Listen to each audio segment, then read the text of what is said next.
What's good? This is Kashi, aka Underwaterkash, aka Cash, aka the industry plant, aka the demon. You're with Tantric Media, a Revolt magazine, and you in the cut. I was writing for a long time, since I could. Reading was my first passion, really. Like, I don't have any memories that I wasn't able to read, and then that just translated to writing stories, because I was inspired by what I was reading, which was mystery, most of the time, and magic. And then I got introduced to Michael Jackson, that was always playing around the house, and that was like my first super big inspiration. I wanted to be a singer before I started rapping. I always was watching his videos, his interviews, like practicing his dance moves. And that, I feel like, in addition to another experience where I got in trouble one time with my parents and I don't remember what I did, but my dad was like, yo, like, your punishment is to write down the reasoning behind why you did what you did. So I went to my room and I wrote my reasoning in the form of a poem, and my love of like Michael Jackson and like poetry being introduced kind of transformed into songwriting. And I was singing at first, and then I was like around 10 and me and my boy Nobo Shab, saying like, if this nigga didn't exist, like, I don't know if I would be rapping right now. We was in the attic of his house at the time. We was listening to Lil Wayne. I don't know if it was like the Carter 2, Carter 3 dedication. I don't know what it was. We was just listening to the shit, and I used to put the shit on tapes. Like, we had tapes, and we was just like in our squeaky voices, like, yo, why don't we like try to do this shit, So we recorded our voices over Lil Wayne's voice, and like played them back. Bro, like, I've always had a competitive edge, and I thought at the time that he like what he wrote down was better than what I wrote down. So when I went home, all I was doing was writing bars for the next time we met up, to just outdo. And that was it at first. And I don't know, this is a long explanation, but like, there's a lot of stuff that goes into it. Well, the industry put me here. You know what I'm saying? Like, I was in Atlanta, and not Atlanta, like, this is the thing. I have to say Atlanta to people that I meet here because they don't know anywhere else in Georgia. That's the only city they know. I was born here in Birmingham, not in England, and like, I moved straight over, like, before I was one, to a city like an hour south of Atlanta called Macon, and I just moved like every two few years, like, say Macon, shout out my niggas in Macon, shout out my niggas in Gray, you know what I'm saying, shout out my niggas in Snellville, bruh, shout out my niggas in Lawrenceville, Gwinnett County, shout out, Stone Mountain, shout out everywhere. But like, I never stayed in a place for like longer than 2 years, and then 6 months after I left home, I was, nigga got caught up in some stuff, and then the industry came and said, I can help you. And I was like, as long as I don't have to sell my soul. And they said, yeah, if you can lay low in England for a couple of years, then you don't have to sell your soul. So that's why I'm here. It's versatile, but I think the core of it comes from just like real hip hop bars, spazzing on a beat. That's how it started, just boom bap.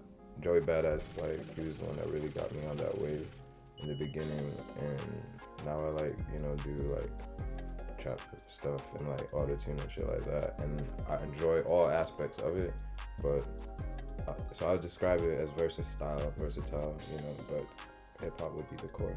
It took me a long time to understand like what I was hearing when I came here, like, even on like a regular basis. Like, listening to people speak, I was like, man, I'm literally sat back, like, how can English sound like a different language? Like, I don't know what the fuck they're talking about. It took a while for me to get accustomed to it, but like, I like the pace. What I really enjoy about UK music is I'm going from pace, one, and like, they enjoy their story, bro, like the lyrics.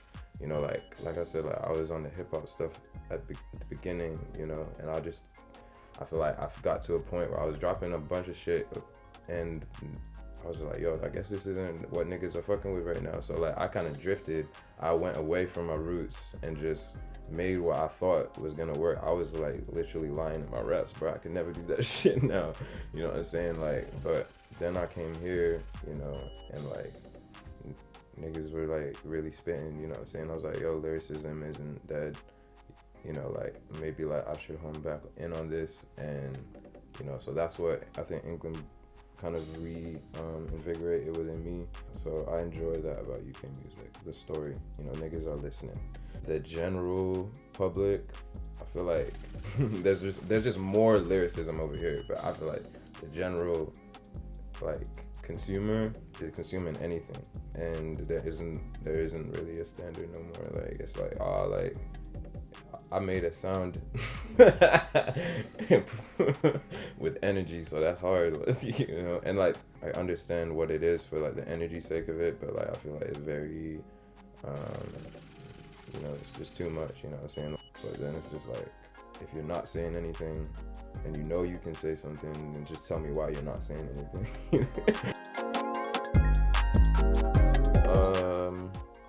That's really like a good question, because I've been recording in my bedroom most of my life, and then last year I lost my laptop, which I was recording on, making beats and shit, and like it forced me to, I couldn't record at home no more, so like it forced me to meet people and record in studios, and it led into the performances that are going on now. And just in the past 6 months, like I've gotten more like performance experience than I have in my life, you know. And now I enjoy recording more, I believe. I enjoy performing.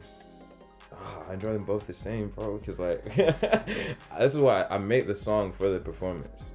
You know, I don't make the song to, I know that people are gonna listen to it through their headphones or their speakers, but I make it to be performed, you know. So it's always an experience, like seeing how like it's gonna be received, you know, and if it will even be received, you know what I'm saying, because you can change it up. But recording, I don't know, I think I like recording more. I'm thinking about it now, because I can really get super creative, you know, when you're in the space alone. Like I like recording alone. Like I've been, the past year I had to collaborate, but I'm trying to get back into my little bat cave, you know. I don't have to hear what no one has to say, like, you know, and just, you know,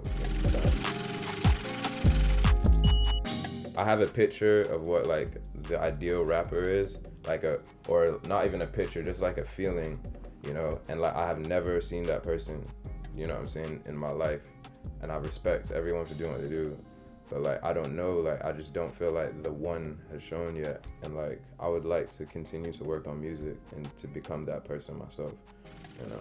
That's my dream. Self-improvement. It's the only focus, you know. That should be the only focus for everybody, you know. I want to be on Drake, Frank Ocean, Weeknd, who else? Kendrick, J. Cole level, because those guys, they are just, I'm not talking about their music, I'm just talking about their status, you know. They don't need to be talking all the time for you to remember who they are, you know, to know that they're probably working on something, you know. Like I feel like right now it's like you gotta be like talking down the screen all the time, you know what I'm saying, for just to grab people's attention, you know. But those people that I just mentioned, Frank Ocean is like the main one, you know. The music just speaks for them. They don't gotta say shit. It just takes a lot of time. Like I don't mind it until I realize like how much actually goes into it, you know what I'm saying? Like messaging people, especially like if a video is about to drop or a song. I don't really like the game. You know, like I don't like the game. I used to send messages out, you know, to people, and like it's like, where has that really got me? I mean, I know it's worked for some people, you know, but it hasn't got me nowhere. Fucking honestly, like when I lost my computer, bro, in the past year, being off of the socials and promoting myself on the socials, I just realized, I was like, yo, the same fucking shit that that we're doing on social media is what we should be doing in real life, you feel me? So like I just was like, I make those connections face to face, you know, like, and hopefully, you know, when the music drops, like the real bonds that you've made, you know, those are the people that are gonna gravitate towards and stuff. Like, I don't know, like, the promotion on the internet is pretty fickle. You know, you don't know if you're gonna really, how's that person gonna stick? Like, if you haven't met him or her, you know, and I haven't taken in your vibe, you haven't taken in my vibe, you know, obviously it's like, I don't know, 60% less likely for you to, you know, fuck with this shit. All conscious means is that you're aware of the impacts that your actions and your words have on you and the environment around you and the people, you know. That's all that conscious means to me, you know what I'm saying? Like, so you could be consciously a good person, consciously putting out, you know, good vibrations into the world for the reasons that you have. And let me add, like, conscious means like, you know the impact that it can have on the people, environment, and you have reasoning, you know, to why you are acting and saying the things that you are saying. Because if you don't have reasoning, then you're unconscious. You know, reasoning is what separates unconsciousness from consciousness. So a fucking demon could be conscious of what he's doing because he, in his light or darkness, he has his reasoning. You know, an angel, a good person, you know, they could be conscious of what they're doing and have reasoning. Yeah, like, I feel like once we can get to a stage where we start fighting each other over, even if it's the worst shit, that's the thing, that's what's gonna hurt people. Like, even if it's the worst fucking acts possible, you know, that these people are committing, until like we can just try to take a step back and understand each other's reasoning to the choices and actions we make, you know, then that's when, like, you know, we can make actual change in the world instead of just being like, you shouldn't do that. Yeah, it's like, why are you doing that? You know what I'm saying? So that's what conscious is. The main thing I do is make music, but like, people don't know I like to make films as well. Like, that's where I want to end with, you know, visually, you know, encompassing the mind. And like, a year ago, I made this is my first thing called Interstellar, and it was literally like out of boredom, you know, strictly, like, that's why I like this so much. Like, it was just, I had this energy, and instead of wasting it, I put it into something, you know. I had this song, this is my song. Yeah, like, I put it all together, and this was like kind of like the first, it wasn't a music video, but like, the visuals still tell a story with the lyrics. So like, we obviously, like, these clips weren't shot for the purpose of it, you know. So like, it was just cool listening to the beat and kind of like, you know, seeing the images from the sounds. Like, it's the best way I could explain it. Yeah, and this is just a freestyle.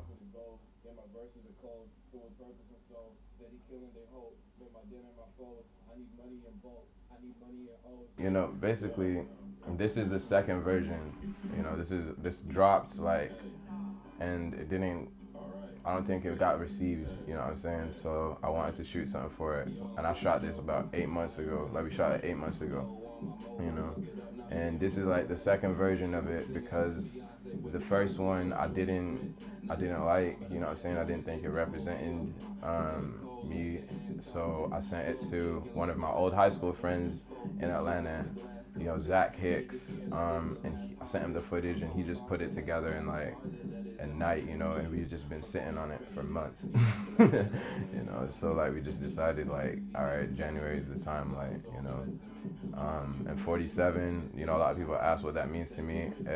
Honestly, like, I was first introduced to the number by Pro Era, you know, with Joey Badass and Capital Steez, and that's what, you know, kind of probed me into looking into the number. And basically, like, 4 is like an angel number, like the angel's angel number. It means that you see 4s, it means the angel's with you. 7 is like the divine number. What the 4 represents is like the heavens, and 7 represents grounding, like the earth. So it's kind of like balance. So when you see the 47, that means that, you know, you're on the right path, basically. Like, you're balanced, you know. And I've just started to see them so much in the past year, like, on a, it's like clockwork, you know. I probably see them 47 times that minute, you know.